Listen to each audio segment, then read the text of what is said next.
बंधन क्या है, मुक्ति क्या है, विद्या और अविद्या किसको कहते हैं, जागृत, स्वपन, सुसुप्ति और तुरीय, ये चार अवस्थाएं क्या है।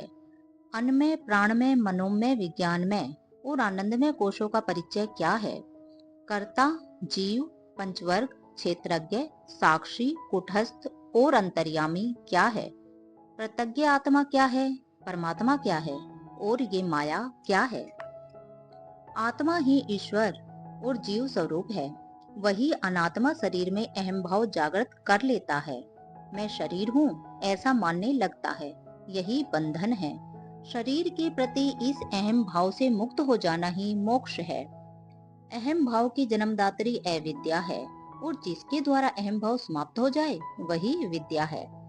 देवों की शक्ति द्वारा मन, बुद्धि, चित्त, अहंकार और 10 इंद्रियां, इन 14 कर्णों द्वारा आत्मा जिस अवस्था में शब्द, स्पर्श, रूप आदि स्थूल विषयों को ग्रहण करती है उसको आत्मा की जागृत अवस्था कहते हैं। शब्द आदि स्थूल विषयों के न होने पर भी जागृत स्थिति के समय बची रह गई वासना के कारण मन आदि चतुर्दश कर्णों के द्वारा शब्द आदि विषयों को जब जीव ग्रहण करता है उस अवस्था को स्वप्न अवस्था कहते हैं। इन इंद्रियों के शांत हो जाने पर जब विशेष ज्ञान नहीं रहता और इंद्रियां शब्द आदि विषयों को ग्रहण नहीं करती तब आत्मा की उस अवस्था को सुषुप्ति अवस्था कहते हैं। उपर्युक्त तीनों अवस्थाओं की उत्पत्ति और लय का ज्ञाता और स्वयं उद्भव और विनाश से सदैव परे रहने वाला जो नित्य साक्षी भाव में स्थित चैतन्य है उसी को तुरीय चैतन्य कहते हैं। उसकी इस अवस्था का नाम ही तुरीय अवस्था है। अंश से निर्मित होने वाले कोश समूह रूप शरीर को अन्नमय कोश कहते हैं। जब इस अन्नमय कोश रूप शरीर में प्राण आदि 14 वायु संचारित होते हैं तब उसे प्राणमय कोश कहा जाता है।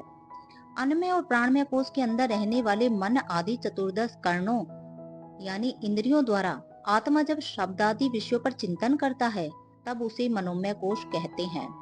तीनों अन्नमय, प्राणमय और मनोमय कोशों से संयुक्त होकर जब वह आत्मा बुद्धि द्वारा चिंतन करता है तब उसके बुद्धि युक्त स्वरूप को विज्ञानमय कोश कहते हैं। इन चार अन्नमय, प्राणमय, मनोमय और विज्ञानमय के साथ आत्मा जब वट वृक्ष के वृक्ष बीज के समान अपने कारण स्वरूप को न जानता हुआ निवास करता है तब उसके उस स्वरूप को आनंदमय कोश कहते हैं। सुख की भावना से मन में वस्तु विशेष के प्रति जो रुचि उत्पन्न होती है वह सुख बुद्धि कहलाती है और वस्तु विशेष के प्रति जो अरुचि उत्पन्न होती है वह दुख बुद्धि कहलाती है। सुख प्राप्त करने और दुख का परित्याग करने के लिए जीव जिन क्रियाओं को करता है उन्हीं के कारण वह कर्ता कहलाता है। सुख दुख के कारणभूत ये पंच विषय शब्द, स्पर्श, रूप, रस, गंध है। जब पुण्य पाप का अनुसरण करता हुआ आत्मा इस मिले हुए शरीर को अप्राप्त की तरह मानता है तब उपाधि युक्त जीव कहलाता है। मन आदि, प्राण आदि, इच्छा आदि, सत्व आदि और पुण्य आदि, इन पांचों को पंचवर्ग कहा जाता है। इनका धारक बनकर जीवात्मा ज्ञान रहित होकर इनसे मुक्ति नहीं पा सकता। मन आदि जो सूक्ष्म तत्व है इनकी उपाधि सदैव आत्मा के साथ लगी प्रतीत होती है जिसे लिंग शरीर कहते हैं। वही हृदय की ग्रंथि है। उस लिंग शरीर में जो चैतन्य है उसी को क्षेत्रज्ञ कहते हैं। ब्रह्मा से लेकर चींटी पर्यंत समस्त जीवों की बुद्धि में वास करने वाला और स्थूल आदि शरीरों के विनिष्ट हो जाने पर भी जो अवशिष्ट दिखाई देता है उसे कुटस्थ कहते हैं। कुटस्थ आदि उपाधि के भेदों में स्वरूप लाभ के निमित्त जो आत्मा समस्त शरीरों में माला में धागे की तरह पिरोया हुआ प्रतीत होता है उसे अंतर्यामी कहते हैं। सत्य, ज्ञान और अनंत आनंद स्वरूप तथा समस्त उपाधियों से रहित, कटक, मुकुट आदि उपाधियों से विहीन, एकमात्र स्वर्ण के समान ज्ञान घन जो चैतन्य स्वरूप आत्मा जब भाषित होता है उस समय उसे त्वम नाम से संबोधित किया जाता है। ब्रह्म को सत्य, अनंत और ज्ञान स्वरूप कहा गया है। अविनाशी ही सत्य है। देश, काल, वस्तु आदि जो निमित्त है उनके विनिष्ट हो जाने पर भी जिसका विनाश नहीं होता वही अविनाशी तत्व है।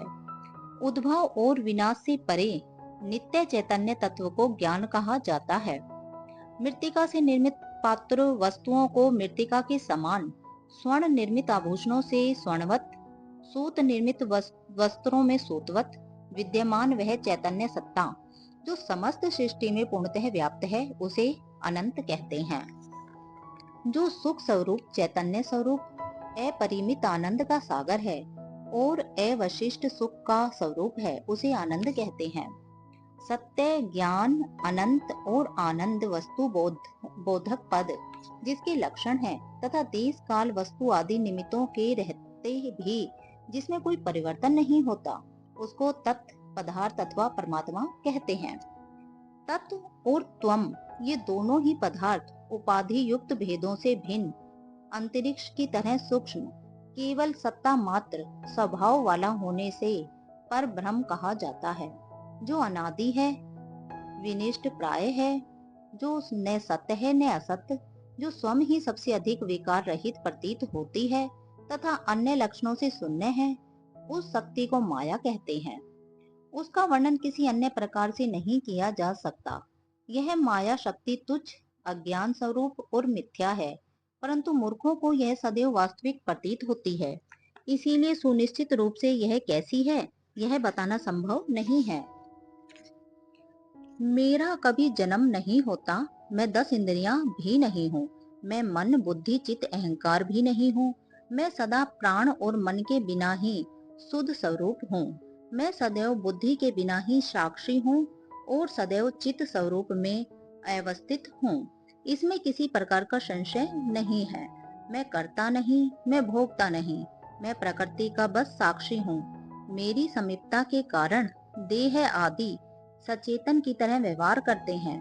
मैं स्थिर, नित्य आनंद और ज्ञान के विशुद्ध रूप में स्थित निर्मल आत्मा हूँ। समस्त प्राणियों के अंदर मैं साक्षी रूप से समव्याप्त हूँ, इसमें कोई संशय नहीं है। समस्त वेदांत के द्वारा जिसे जाना जाता है, मैं वही ब्रह्म हूँ। मैं आकाश, वायु आदि नामों से जाना जाने वाला नहीं हूँ। मैं नाम, रूप और कर्म भी नहीं हूँ, बल्कि मात्र सत्य चित आनंद ब्रह्म हूँ। मैं शरीर नहीं हूँ तो फिर मेरा जन्म मरण कैसे हो सकता है? मैं प्राण नहीं हूँ तो मुझे क्षुधा पिपासा क्यों सताए? मैं मन नहीं हूँ तो मुझे शोक मोह आदि क्यों हो? मैं कर्ता भी नहीं हूँ तो फिर मेरी मुक्ति और बंधन किस तरह हो? इस उपनिषद का यही रहस्य है। ओम शांति शांति शांति।